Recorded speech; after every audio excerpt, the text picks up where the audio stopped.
所来关心台南的消息，咱嘛知讲带路计是传统婚礼习俗内面的一个真重要一部分。这新娘登外计是女方的一个婚礼，有指引新人好起嫁意思。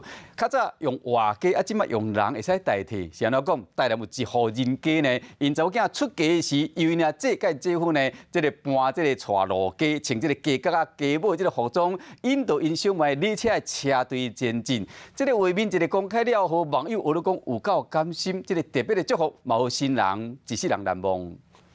一定是特别的缘分。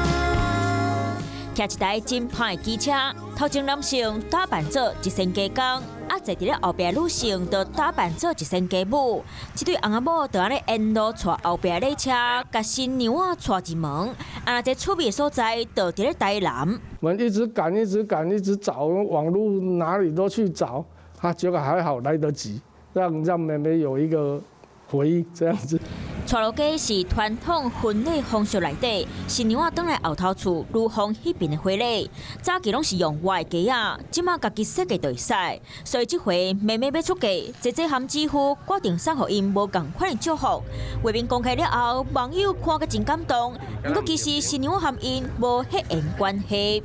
我老婆呢开店。属于高职，还没18岁，2个人就这样子一直做到她现在30几岁要嫁人了，这样子就像亲妹妹再更亲。